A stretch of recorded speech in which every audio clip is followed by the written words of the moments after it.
नमस्कार दोस्तों, हमने 3 अध्याय पूर्ण कर लिए थे।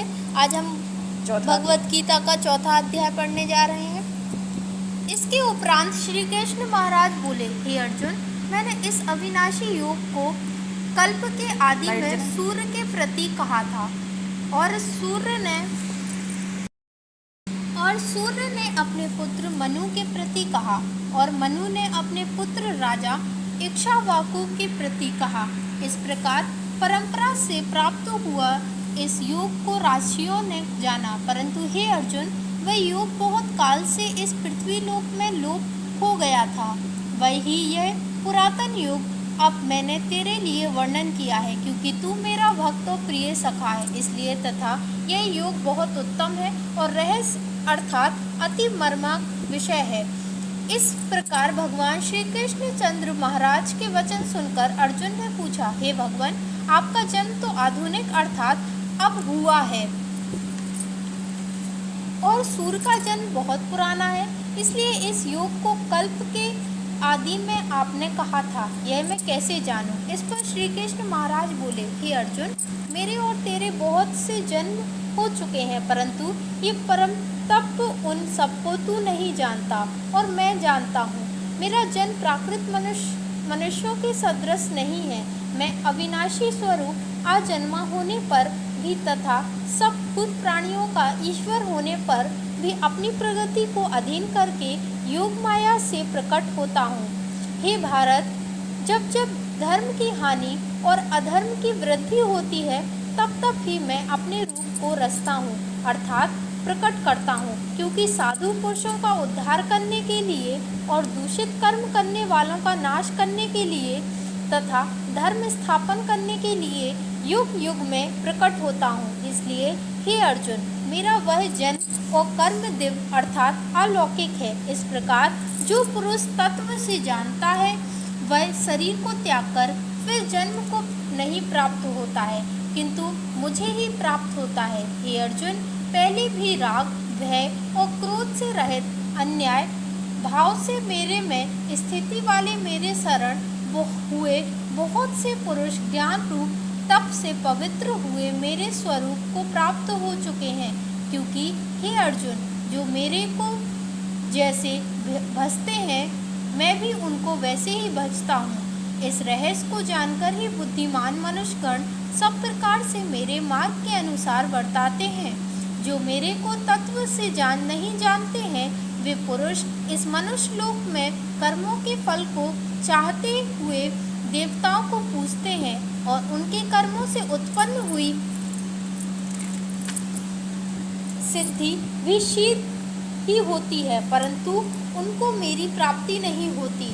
इसलिए तू मेरे को ही सब प्रकार से भज। हे अर्जुन, गुण और कर्मों के विभाग से ब्राह्मण, क्षत्रिय, वैश्य और शूद्र मेरे द्वारा रचे गए हैं।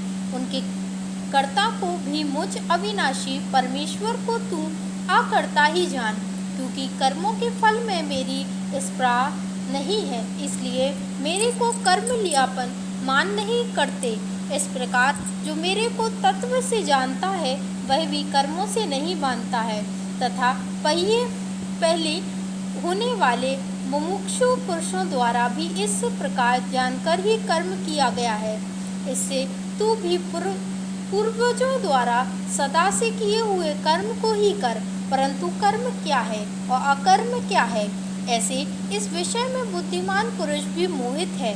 इसलिए मैं वह कर्म अर्थात कर्मों का तत्व तेरे लिए अच्छी प्रकार कहूँगा कि जिसको जानकर तू अशुभ अर्थात संसार बंधन से छूट जाएगा। कर्म का स्वरूप भी जानना चाहिए और अकर्म का स्वरूप भी जानना चाहिए तथा निष्क्रिय कर्म का स्वरूप भी जानना चाहिए, क्योंकि कर्म की गति गहन है। जो पुरुष कर्म में अर्थात अहंकार रहित ही की हुई संपूर्ण चेष्टाओं में अकर्म अर्थात वास्तव में उनका न होनापन दिखे, और जो पुरुष अकर्म में अर्थात अज्ञानी पुरुष द्वारा किए हुए संपूर्ण क्रियाओं के त्याग में भी कर्म को अर्थात त्याग रूप क्रियाओं को देखे, वह पुरुष मनुष्यों में बुद्धिमान है और वह योगी संपूर्ण कर्मों को करने वाला है। हे अर्जुन, जिसके संपूर्ण कार्य कामना और संकल्प से रहित हैं, ऐसे उस ज्ञान रूप अग्नि द्वारा भस्म हुए कर्मों वालों पुरुष को ज्ञानी जन भी पंडित कहते हैं। जो पुरुष सांसारिक आश्रय से रहित सदा परमानंद परमात्मा में तृप्त है, वह कर्मों के फल और संग अर्थात कर्तव्य अभिमान को त्याग कर कर्म में अच्छी प्रकार बरताता हुआ भी कुछ भी नहीं करता है। जीत लिया गया और अंतःकरण और शरीर जिसने तथा त्याग दी है संपूर्ण भोगों की सामग्री जिसने, ऐसा आशा रहित पुरुष केवल शरीर संबंधी कर्म को करता हुआ भी पाप को नहीं प्राप्त होता है।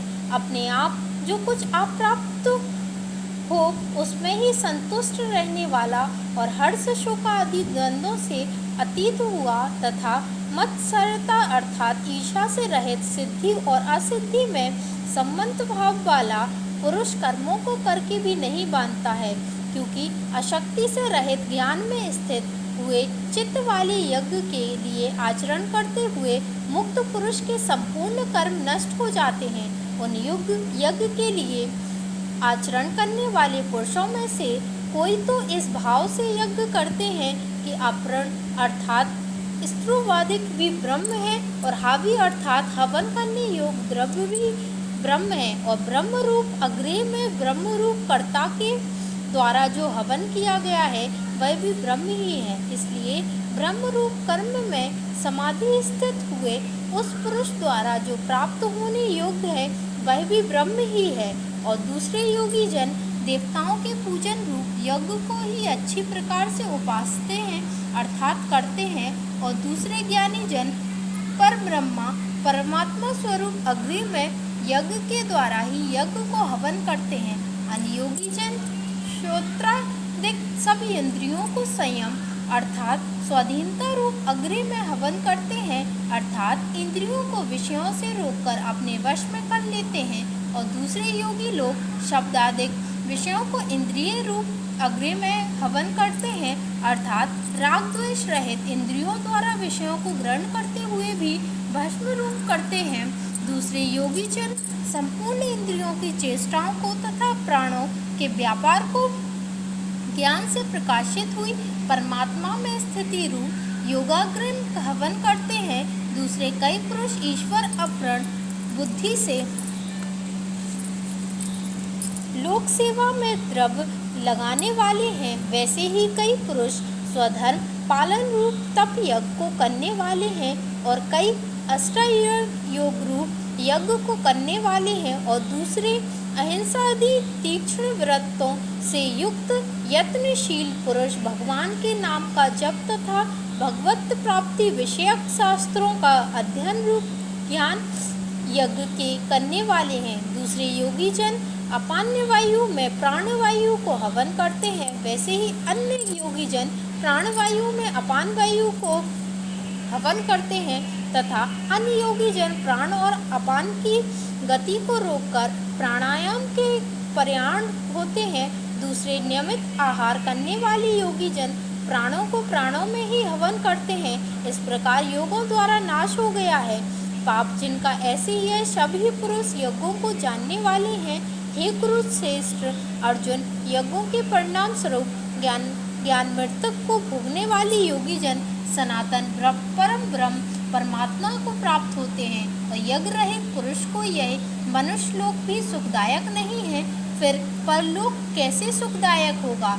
ऐसे बहुत प्रकार से यज्ञ वेद की वाणी में विस्तार किए गए हैं।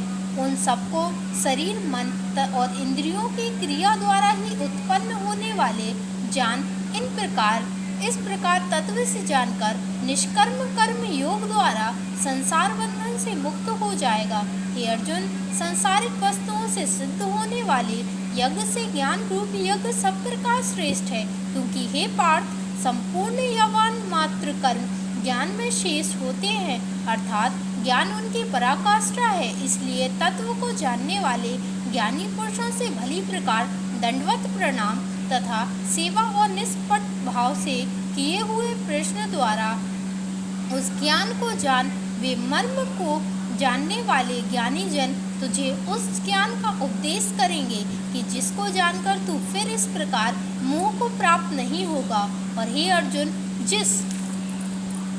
जिस ज्ञान द्वारा सर्वव्यापी अनंतन चिंतन रूप हुआ अपने अंतर्गत समाविष्ट बुद्धि के आधार संपूर्ण भूतों को देखेगा और उसके उपरांत मेरे में अर्थात सच्चिदानंद स्वरूप में एक ही भाव और हुआ सच्चिदानंद ही देखेगा। यदि तू सब पापियों से भी अधिक पाप करने वाला है तो भी ज्ञान रूप नौका द्वारा निसंदेह संपूर्ण पापों को अच्छी प्रकार तर जाएगा। हे अर्जुन, जैसे प्रज्वलित अग्नि ईंधन को भस्म कर देती है, वैसे ही ज्ञान रूप अग्नि संपूर्ण कर्मों को भस्म ही कर देता है।